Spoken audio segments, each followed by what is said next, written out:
Hello friends, എല്ലാ കൂട്ടുകാർക്കും സാന്ത്വന സീരിയലിൽ ഇനി വരാൻ പോകുന്ന ഒരു അടിപൊളി എപ്പിസോഡ് റിവ്യൂയിലേക്ക് തന്നെ സ്വാഗതം കേട്ടോ. ചാനൽ ആദ്യമായിട്ടാണ് കാണുന്നുണ്ടെങ്കിൽ ഒന്ന് സബ്സ്ക്രൈബ് ചെയ്ത് ലൈക്ക് ചെയ്ത് സപ്പോർട്ട് ചെയ്യാൻ വേണ്ടി മറക്കല്ലേ. അങ്ങനെ നമ്മുടെ ഗോമതി തന്റെ മനസ്സിൽ ശരിക്കുള്ളൊരു ആഗ്രഹം തുറന്നു പറയാണ് മിത്രയെടുത്തും അതുപോലെ തന്നെ അനുവിനോടും. അതായത് ദേവീനെ ഒരിക്കലും മറക്കാൻ സാധിക്കില്ല. എൻ്റെ മനസ്സിൽ അവളെ മകളെ പോലെ ഞാൻ സ്നേഹിച്ചത്, ആ സ്നേഹം അങ്ങനെ തട്ടിപ്പോകുന്നില്ല. അവൾ അത്രമാത്രം നുണ പറഞ്ഞല്ലോ എന്ന് കാണിച്ചപ്പോൾ വിഷമം കൊണ്ട് അവളിവിടെ ഞാൻ പടി ഇറക്കി വിട്ടത്. അവൾ ആലോചിക്കണം, അവൾ ചെയ്ത തെറ്റിന്റെ വലിപ്പം എത്രയാണെന്ന് അവൾ മനസ്സിലാക്കണം. അതിനുവേണ്ടി മാത്രമാണ് ഞാൻ അവളെ ഇവിടുന്ന് പറഞ്ഞു വിട്ടത്.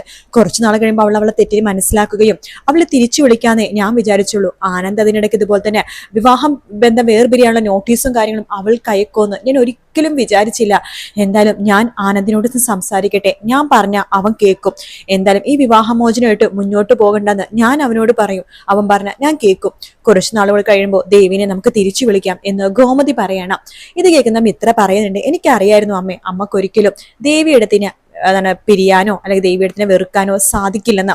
അപ്പോൾ ഗോമതി പെട്ടെന്ന് വിഷമത്തോട് കൂടി തന്നെ അവളെന്തായാലും കുറച്ചു ദിവസം കഴിയുമ്പോഴേക്കും നമുക്ക് തിരിച്ചു വിളിക്കാം എന്നൊക്കെ പറഞ്ഞിട്ട് ഇങ്ങനെ സംസാരിച്ചുകൊണ്ടിരിക്കുകയാണ്.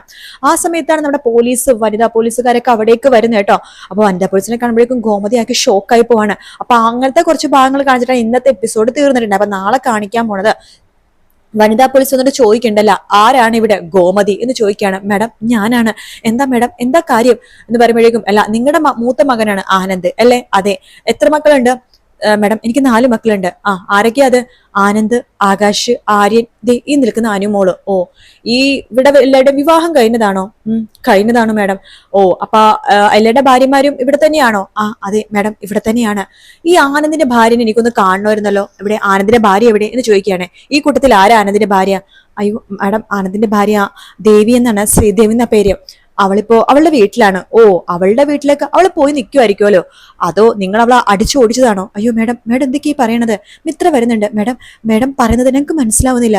നിങ്ങൾക്കെതിരെ ഞങ്ങൾക്കൊരു കംപ്ലൈന്റ് കേട്ടിട്ടുണ്ട്. ഇവിടെ നിന്നിരുന്ന ദേവീനെ, അതായത് നിങ്ങളുടെ മൂത്ത മരുമകൾ ആനന്ദിന്റെ ഭാര്യയായിട്ടുള്ള ശ്രീദേവിനെ നിങ്ങൾ ഇവിടുന്ന് അടിച്ചു ഓടിച്ചതാണെന്ന്.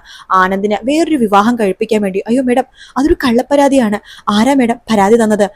പരാതിയൊക്കെ ഞങ്ങളുടെ കയ്യിലുണ്ട്. അതിന്റെ കോപ്പി വേണമെങ്കിൽ ഞാൻ കാണിക്കാം. കണ്ടില്ലേ, ശ്രീദേവിയാണ് ഈ പരാതി തന്നിരിക്കുന്നത്. അവരുടെ ഒപ്പ് കണ്ടില്ലേ എന്ന് പറയുമ്പോഴേക്കും ഷോക്കായി പോയിട്ട് ഗോമതിയും മിത്ര എല്ലാവരും കൂടിയും ദേവിയെടുത്ത് ഒരിക്കലും അങ്ങനെയൊന്നും ചെയ്യില്ല, ഇത് ദേവിയെടുത്ത് ചെയ്തതല്ല എന്ന് മിത്ര പറയാണ്.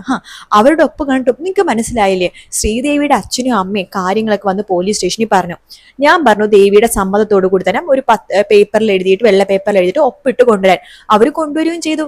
ദേവി പറയുന്നുണ്ട്, പരാതിയിൽ പറയുന്നുണ്ട്, ദേവിക്ക് കുഞ്ഞിനെ നഷ്ടപ്പെട്ടത് ഈ വീട്ടിൽ വെച്ചിട്ടാണ്. ആ കുഞ്ഞിനെ എങ്ങനെയാ നഷ്ടപ്പെട്ടത്? പറ, ആ കുഞ്ഞിനെ എങ്ങനെയാ നഷ്ടപ്പെട്ടത്? ആ കുഞ്ഞിനെ നഷ്ടപ്പെട്ട സമയത്ത് നിങ്ങൾ ആ വിവരം ദേവിയുടെ വീട്ടുകാരെ അറിയിച്ചോ? അത് മാഡം അന്നത്തെ മാനസികാവസ്ഥയിൽ. അപ്പൊ അറിയിച്ചില്ല. ഞാൻ ദേവിയുടെ ആ ഒരു അവസ്ഥ, ആ ഒരു സംഭവം ഉണ്ടായ ഹോസ്പിറ്റലിൽ പോയി അന്വേഷിച്ചിരുന്നു. അവിടുത്തെ ഡോക്ടർ എന്നോട് പറഞ്ഞത് ശക്തമായിട്ട് വയറ്റിലിട്ട് അടി കിട്ടിയോണ്ടാണ് കുഞ്ഞിനെ നഷ്ടപ്പെട്ടതെന്നാ. എന്താ അങ്ങനെയാണോ സംഭവം? അല്ല, ദേവിയുടെ വീട്ടുകാർക്ക് നിങ്ങൾ ആദ്യം പറഞ്ഞ കള്ളം, ദേവി ചവിട്ടിന്ന് തെന്നി വീണ്, വെള്ളം വീണപ്പോ തെന്നി വീണ് വയറിടിച്ച് വീണിട്ടാണ് കുഞ്ഞ് പോയതെന്നാണ് നിങ്ങൾ ആദ്യം പറഞ്ഞത് അല്ലേ? ആ വീട്ടുകാർക്ക് നിങ്ങൾ അതല്ലേ പറഞ്ഞത്? പക്ഷെ ഡോക്ടർ പറയുന്നത് വയറ്റിലിട്ട് ശക്തമായിട്ടുള്ള അടി കിട്ടിയിട്ടെന്നാണ്. ആരാ അടിച്ചത്? നിങ്ങളുടെ മകൻ ആനന്ദല്ലേ അടിച്ചത്? അയ്യോ മേഡം, അല്ല മേഡം, ഒരിക്കലുമില്ല. ആ സമയത്ത് ആനന്ദ് ഇവിടെ ഉണ്ടായിരുന്നില്ല. പിന്നെ ആരാ? നിങ്ങളുടെ ഭർത്താവ് ബാലനോ? അയ്യോ, ബാലട്ടിന് ഒരിക്കലും അങ്ങനെ ചെയ്യുന്ന ഒരാളല്ല മേഡം. എന്തായാലും ഈ വീടിനെ കുറിച്ച് എനിക്ക് നല്ലൊരു അഭിപ്രായം ഇപ്പൊ തന്നെ കേട്ടിട്ടുണ്ട്. കൊള്ളാം. നിങ്ങൾക്ക് ഒരു പാവപ്പെട്ട വീട്ടിലെ ഒരു പെൺകുട്ടീനെ എന്തിനാണ് പിന്നെ മരുമകളാക്കിയത്? അവൾക്ക് പണമില്ലെന്ന് അറിഞ്ഞിട്ട് തന്നെയല്ലേ നിങ്ങൾ അവളെ മരുമകളാക്കിയത്? പിന്നെ അവസാനമായപ്പോഴെന്താ അവള് വേണ്ടതായോ? കൊള്ളാം. നിങ്ങളുടെ മകനെ ഇപ്പൊ വേറെ കെട്ടണമായിരിക്കും അല്ലേ? എല്ലാം മനസ്സിലായി. സമ്പന്നനായിട്ടുള്ള കുടുംബത്തിലെ ഏതോ ഒരു പെണ്ണ് വന്നിട്ട് നിങ്ങൾക്ക് ഒരു ആലോചന വന്നെന്നുള്ളതൊക്കെ ദേവിയുടെ അച്ഛനും അമ്മയും പറഞ്ഞു. അവളെ കൊണ്ട് നിങ്ങളുടെ മകൻ ആനന്ദിനെ വിവാഹം കഴിപ്പിക്കാൻ വേണ്ടിയിട്ടല്ലേ നിങ്ങൾ ദേവീനെ ഒഴിവാക്കാൻ നോക്കിയത്? അയ്യോ എല്ലാം മേഡം, ഇതൊക്കെ പച്ച കള്ളമാണ് മേഡം. മേഡം വിചാരിക്കുന്ന പോലെയല്ല എന്ന് മിത്ര പറയുന്നുണ്ട്. ദേവി എടുത്തിട്ട് അമ്മയും അച്ഛനും ഭയങ്കര ഉടായ്പാണ്. അവരാണ് കള്ളം പറഞ്ഞ് ആനന്ദേട്ടനെ കൊണ്ട് ദേവി എടുത്തിനെ വിവാഹം കഴിപ്പിച്ചത്. ഓഹോ, ഇപ്പൊ കഥ നേരെ തിരിച്ചായോ? അല്ല മേഡം, അത് തന്നെയാ സത്യം. എന്തായാലും ഞാൻ ഒരുപാട് അന്വേഷിച്ചു. ഡോക്ടറിന്റെ അന്നത്തെ ആ ഒരു കുറിപ്പും കാര്യങ്ങളൊക്കെ തന്നിട്ടുണ്ട് ദേവിയുടെ കുഞ്ഞ് നഷ്ടപ്പെടാനുള്ള കാരണം എന്താണെന്നുള്ളതൊക്കെ.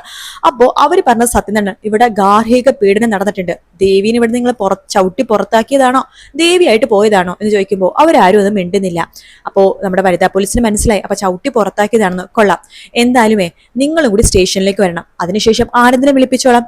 കുറച്ച് തെളിവെടുപ്പും കാര്യങ്ങളൊക്കെ ചെയ്യാനുണ്ട് എന്ന് ആ പോലീസ് ഉദ്യോഗസ്ഥ പറയാട്ടോ. അതൊക്കെ കേട്ട് എല്ലാവരും പേടിച്ച് നിൽക്കുകയാണ്. അങ്ങനെ ആ പോലീസ് ഉദ്യോഗസ്ഥ നമ്മുടെ എല്ലാവരെയും കൂട്ടിക്കൊണ്ട് സ്റ്റേഷനിലേക്ക് പോകാൻ പോണ സമയത്താണ് അവിടേക്ക് മീനാക്ഷി വരുന്നത് കേട്ടോ. മീനാക്ഷി ചോദിക്കണം, അയ്യോ മേഡം ഇതെന്താ മേഡം, എന്താ സംഭവം, അയ്യോ ഇതെന്ത് പറ്റി എന്നൊക്കെ ചോദിക്കുമ്പോൾ, നിങ്ങൾ ആരാണാവോ ഇതൊക്കെ അന്വേഷിക്കാൻ എന്ന് ചോദിക്കുമ്പോൾ, മേഡം എന്റെ പേര് മീനാക്ഷി എന്നാണ്. ഓഹോ, നിങ്ങളാണ് അപ്പൊ മീനാക്ഷി, മീനു അല്ലേ? ആ അതെ മേഡം. ഓ, നിങ്ങളുടെ പേര് ഈ പറഞ്ഞ പരാതിയിലുണ്ട്. സത്യം പറഞ്ഞ ഈ പറഞ്ഞ പരാതിയില് ബാലൻ, ഗോമതി, ആനന്ദ്, ആകാശ്, മീനാക്ഷി, ആര്യൻ, മിത്ര, അനുമോള്, ഈ പറയുന്ന എല്ലാവരുടെയും പേരുണ്ട്. എല്ലാവരെയും ശരിക്കും പറഞ്ഞാൽ തൂക്കിയെടുത്ത് സ്റ്റേഷനിലേക്ക് കൊണ്ട് ക്വസ്റ്റ്യൻ ചെയ്യേണ്ടതാണ്. പക്ഷെ ആദ്യം ക്വസ്റ്റ്യൻ ചെയ്യേണ്ടത് ആനന്ദിനെ തന്നെയാണ്. മേഡം എന്താ പരാതി? ഇവിടെ ആനന്ദിന്റെ ഭാര്യ ദേവി അവരെവിടെ ചോദിക്കുകയാണ്. അപ്പൊ മീനാക്ഷി ഒന്നും മിണ്ടുന്നില്ല. എന്താ നിങ്ങളുടെ നാവ് ഇറങ്ങിപ്പോയോ? മനസ്സിലായി, നിങ്ങളൊക്കെ വലിയ വീട്ടിലെ മരുമക്കളായതുകൊണ്ട് നിങ്ങളുടെ അമ്മായച്ചനും അമ്മായപ്പെന്ന് പറഞ്ഞ രണ്ടുപേർക്കും നിങ്ങളെ ഭയങ്കര കാര്യമാണ്. ദേവി ഒരു ചേരി പ്രദേശത്തൊരു പെൺകുട്ടി ആയതുകൊണ്ട് ദേവിക്ക് ഒരു വിലയും നിങ്ങളുടെ വീട്ടുകാർ കൊടുത്തില്ലല്ലേ? ഈ വീട്ടുകാർ കൊടുത്തിട്ടില്ല, അതല്ലേ സത്യം? ദേവിനെ ഗാർഹിക പീഡനമാണ് ചെയ്തിരിക്കുന്നത്. ദേവിയുടെ കുഞ്ഞിനെ നഷ്ടപ്പെട്ടത് ഈ വീട്ടിൽ വെച്ചിട്ടാണ് എന്ന് പറയുമ്പോൾ മീനാക്ഷി പറയണ്ട, അതൊരു ആക്സിഡന്റ് ആയിരുന്നു മേഡം. എന്ത് ആക്സിഡന്റ്? ഡോക്ടറെ ഞാൻ പോയി കണ്ടിരുന്നു. ഡോക്ടറിന്റെ റിപ്പോർട്ട് ഉണ്ട്, വയറ്റിൽ ശക്തമായിട്ടുള്ള അടി കിട്ടിയിട്ടാണ് ആ കുഞ്ഞിന് നഷ്ടമായത്. എല്ലാത്തിനും ഞാൻ അഴി എണ്ണിപ്പിക്കും, ഈ സ്റ്റേഷനിൽ ഇതൊന്നും വെച്ച് പൊറപ്പിക്കില്ല ഞാൻ എന്ന് പറഞ്ഞിട്ട് ആ പോലീസ് ഉദ്യോഗസ്ഥ പോകാൻ പോകുമ്പോഴേക്കും നമ്മുടെ മീനു അവരുടെ അടുത്തേക്ക് പോകുന്നുണ്ട്. മേഡം ഇത് കള്ളപ്പരാതിയാണ്. ദേവിയടത്തിന്റെ അച്ഛനും അമ്മയും മേഡം വിചാരിക്കുന്ന പോലെ അല്ല, അവര് കള്ളക്കൂട്ടങ്ങളാണ്. സത്യം പറഞ്ഞാൽ ഈ പറഞ്ഞ ഉദയഭാനും സ്ത്രീകൾ എന്ന് പറഞ്ഞ സ്ത്രീയാണ് ഏറ്റവും വലിയ കള്ളന്മാര്. അവര് ചെയ്ത കള്ളത്തരങ്ങളൊക്കെ ഞാൻ മേഡത്തിനെ കാണിച്ചു തരാം എന്ന് പറഞ്ഞിട്ട് മീനാക്ഷിയുടെ കയ്യിലുള്ള തെളിവുകളും കാര്യങ്ങളൊക്കെ തന്നെ കാണിച്ചു കൊടുക്കാണ്. അതായത് അന്ന് നമ്മുടെ ഉദയഭാനു നമ്മുടെ ഗോമതി സ്റ്റോഴ്സിൽ പോയിട്ട് മോഷ്ടിക്കാൻ പോയത് ഉൾപ്പെടെയുള്ള വീഡിയോ കാണിച്ചു കൊടുക്കാണ്. ഇതായിരുന്നു മേഡം എല്ലാത്തിന്റെ തുടക്കം എന്ന് പറഞ്ഞിട്ട് മീനാക്ഷി നടന്ന സംഭവങ്ങളൊക്കെ പറയാണ്. അപ്പോ ദേവി തന്ന പരാതി എന്ന് പറയുമ്പോൾ ദേവി എടുത്ത് പരാതി തന്നോ എന്ന് പറഞ്ഞിട്ട് ആ പരാതി നോക്കാണ്. മേഡം ഇത് ദേവിയുടെ സൈൻ അല്ല എന്ന് പറയണേ. നിങ്ങൾ എന്താ പറഞ്ഞത്? ഇത് ദേവിയുടെ ഒപ്പല്ലെന്നോ? അതെ, ഇത് മേഡം വിചാരിക്കുന്ന പോലെ ഞങ്ങളുടെ അടുത്ത് ദേവിയുടെ ഒപ്പല്ല, ഇത് കള്ളൊപ്പാണ്. മേഡം നിൽക്ക്, ഞാൻ ഇപ്പൊ തന്നെ ദേവിയുടെ വീഡിയോ കോൾ ചെയ്യാം, മേഡത്തിന് നേരിട്ട് ചോദിക്കാലോ എന്ന് പറഞ്ഞിട്ട് വേഗം തന്നെ നമ്മുടെ മീനാക്ഷി ശ്രീദേവിനെ വീഡിയോ കോൾ ചെയ്യാണ്. ആ മീനു പറ മീനു, ആ ദേവിയെടുത്ത് ഇവിടെ വലിയൊരു പ്രശ്നം നടന്നുകൊണ്ടിരിക്കുക. ദേവിയെടുത്ത് പോലീസ് സ്റ്റേഷനിൽ കംപ്ലൈന്റ് ചെയ്തു എന്ന് പറഞ്ഞിട്ട്, ഗാർഹിക പീഡനത്തിന് കംപ്ലൈന്റ് ചെയ്തു എന്ന് പറഞ്ഞിട്ട് ഇവിടെ അമ്മേനെയും മിത്രേനെയും മീനാക്ഷി എന്നെയും അനുമോളെയും ആനന്ദേട്ടനെ ഒക്കെ അറസ്റ്റ് ചെയ്യാൻ വേണ്ടി പോലീസുകാർ വന്നിട്ടുണ്ട്. ഞാൻ പരാതി കൊടുത്തുന്നു? ഇല്ല മോളെ, ഞാൻ അങ്ങനെ പരാതി കൊടുത്തിട്ടില്ല എന്ന് ദേവി പറയണം. ഇത് കേട്ട് പോലീസ് ഉദ്യോഗസ്ഥർ ചോദിക്കണ്ട, അപ്പൊ ഈ പരാതിയിൽ ആരാണ് ഒപ്പിട്ടിരിക്കുന്നത്? മേഡം ഇത് എന്റെ ഒപ്പല്ല, ഇത് കള്ളപ്പരാതിയാ. ഈ സ്ത്രീകളെ ഉദയഭാനു ആരാ? അതിന്റെ അച്ഛനും അമ്മയാണ്, അവരാണ് പരാതി തന്നത്. മേഡം അവര് നുണ പറഞ്ഞതാ, കള്ളം പറഞ്ഞതാ, കള്ളപ്പരാതി ഇതല്ല എന്ന് പറയാണ്. അതിനുശേഷം പോലീസ് ഉദ്യോഗസ്ഥ ഞാനൊന്ന് അന്വേഷിക്കട്ടെ എന്ന് പറഞ്ഞിട്ട് ഫോം വെക്കാൻ വേണ്ടി പറയാണ് മീനാക്ഷി എടുത്ത്. ശരി, ഞാനിപ്പോ പോവുകയാണ്, അന്വേഷണത്തിന് ശേഷം ഞാൻ ഒന്നും കൂടി വരും എന്ന് പറഞ്ഞിട്ട് അവരവിടെ നിന്ന് പോകാട്ടോ. എന്തായാലും ഈ കള്ളപ്പരാതി നമ്മുടെ ദേവിയുടെ തല തന്നെ വീഴുന്നുള്ള കാര്യത്തിൽ ഒരു സംശയവും കേട്ടോ. വീഡിയോ ഇഷ്ടപ്പെടുകയാണെങ്കിൽ ലൈക്ക് ചെയ്യാനും സബ്സ്ക്രൈബ് ചെയ്യാനും കമന്റ് ചെയ്യാനും മറക്കല്ലേ. മറ്റൊരു വീഡിയോ ആയിട്ട് കാണാം. Take care, bye bye.